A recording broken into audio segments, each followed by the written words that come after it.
Philokalia foundation എന്ന പേരിൽ ചാലക്കുടിയെ കേന്ദ്രീകരിച്ച് പ്രവർത്തിക്കുന്ന ഒരു സാമൂഹിക സംഘടനയുടെ നടത്തിപ്പുകാർ കൂടിയായ മോട്ടിവേഷൻ സ്പീക്കർ മാരിയോ ജോസഫും സുവിശേഷ പ്രസംഗികയായ ജിജി മാരിയോയും തമ്മിലുള്ള ഭിന്നതകളും അവർ രണ്ടുപേരും തമ്മിൽ വേർതിരിഞ്ഞ് താമസിക്കുന്നതും കുറച്ചു കാലമായി നാം ചർച്ച ചെയ്തിരുന്നു.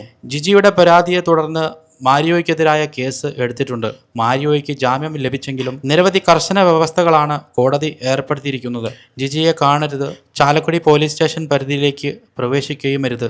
ഈ സാഹചര്യത്തിനിടയിൽ ഇന്നലെ ജിജി ഒരു ഫേസ്ബുക്ക് പോസ്റ്റുമായി രംഗത്തെത്തി. നിലവിൽ മുടങ്ങിക്കിടക്കുന്ന എല്ലാ പദ്ധതികളും പൂർത്തിയാക്കാനായി സാമ്പത്തിക സഹായം ആവശ്യമാണ്. എല്ലാവരും സഹായിക്കണമെന്നായിരുന്നു അവരുടെ പ്രധാന സന്ദേശം. ഫിലോകാലിയ ചാരിറ്റബിൾ ട്രസ്റ്റിന്റെ കീഴിൽ 27 വീടുകളുള്ള നിർമ്മാണ പ്രവർത്തനങ്ങൾ ഒരു വർഷമായി മരവിച്ചിരിക്കുകയാണെന്നും സ്റ്റാഫിന്റെ ശമ്പളം മുതൽ സ്വന്തം കറണ്ട് ബിൽ വരെ അടയ്ക്കാൻ കഴിയാത്ത അവസ്ഥയാണെന്നും സൗജന്യമായി ഓടിച്ചിരുന്ന ആംബുലൻസ് പോലും പെട്രോൾ ഇല്ലാത്തതിനാൽ നിലച്ചിരിക്കുകയാണെന്നും ജിജി പറയുന്നു. കോട്ടയം ഓഫീസ് അടച്ചിട്ടിരിക്കുകയാണെന്ന് ജിജി പറയുന്നു. 27 വീടുകളുടെ നിർമ്മാണം പൂർത്തിയാകുകയും ഫിലോകാലിയയുടെ പ്രവർത്തനങ്ങൾ തന്നെ തുടരുകയും ചെയ്യുന്നതാണ് ജിജിയുടെ ലക്ഷ്യം.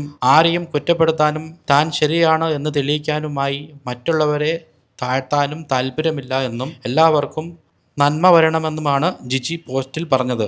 ഒടുവിൽ ട്രസ്റ്റിന്റെ അക്കൗണ്ട് നമ്പറും നൽകിയിട്ടുണ്ട്. ഈ വീഡിയോ 24 മണിക്കൂറിനുള്ളിൽ ഏകദേശം 2500-ൽ കൂടുതൽ കമന്റുകൾ നേടി. പക്ഷേ അതിലെ മഹാഭൂരിപക്ഷം കമന്റുകളും ജിജിയെ വിമർശിക്കുന്നതായിരുന്നു.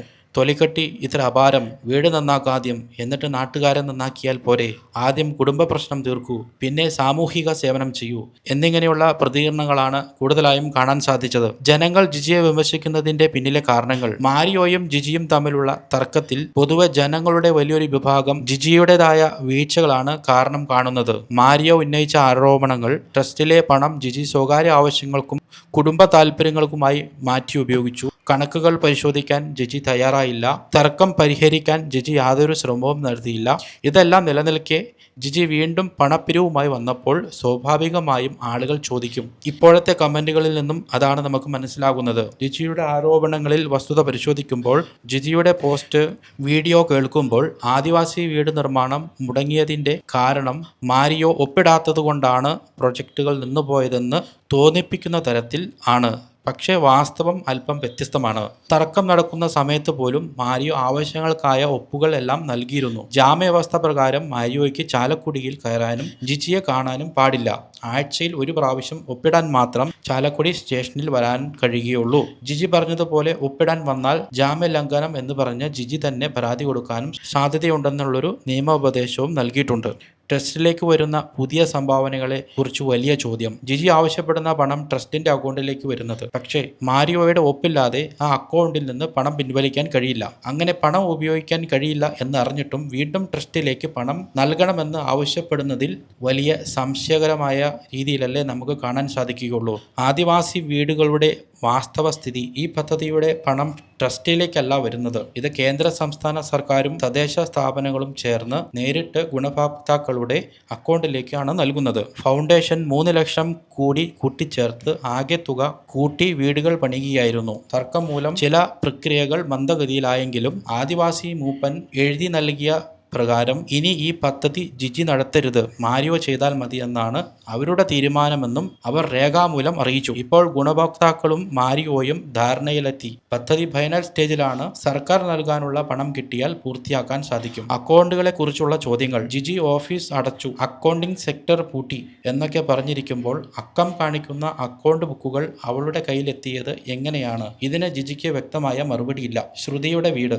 ഈ വീട് നിർമ്മാണവുമായി ബന്ധപ്പെട്ടും തെറ്റായ തീരുമാനങ്ങളാണ് ഉണ്ടായതെന്ന് ബന്ധപ്പെട്ടവർ പറയുന്നു. ബോബി ചെമ്മണ്ണൂർ മുതൽ നിരവധി ആളുകൾ പണം നൽകിയിരുന്നു. ട്രസ്റ്റിന് കൈകാര്യം ചെയ്യാനാകാത്ത 35 ലക്ഷം രൂപയുടെ ഭാരമാണ് ശേഷിച്ചത്.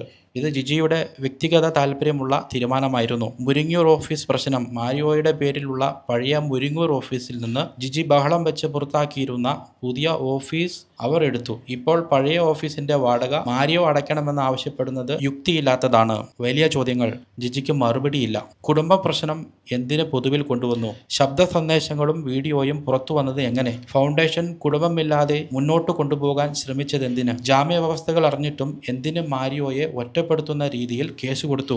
ജിജിക്ക് പണപ്പിരിവ് തുടരാതെ നിലനിൽക്കാൻ കഴിയാത്തതിനാലാകും വീണ്ടും പണം തേടുന്നത്. പക്ഷെ നാട്ടുകാർ പറയുന്ന ഒറ്റ വാക്ക്, ആദ്യം കുടുംബ പ്രശ്നം തീർക്കൂ. മാരിയോ ഇപ്പോഴും വാതിൽ തുറന്നിട്ടുണ്ട്. മാരിയോയുടെ വാക്കുകൾ അനുസരിച്ച് ജിജിക്ക് തിരികെ വരാനും പദ്ധതികളിൽ ഭാഗമായിരിക്കാനും അവസരം ഇപ്പോഴും തുറന്നിരിക്കുന്നു. എന്നാൽ അതിനു മുൻപ് ഈഗോയും കോംപ്ലക്സും മാറ്റണം. നടത്തിയിട്ടുള്ള സാമ്പത്തിക തെറ്റുകൾ ഉണ്ടെങ്കിൽ പണം ട്രസ്റ്റിന് തിരിച്ചു നൽകണം. സ്ഥാപനത്തെ കുടുംബാടിസ്ഥാനമല്ല, ജനാധിപത്യ അടിസ്ഥാനത്തിൽ നടത്തണം. അല്ലാതെ സുവിശേഷം പ്രസംഗിക്കാനിറങ്ങിയും പണം സമാഹരിക്കാനിറങ്ങിയും ജനങ്ങൾ ഇനി സഹിക്കില്ല. ഇതാണ് ഇപ്പോഴത്തെ സാമൂഹിക മനോഭാവം.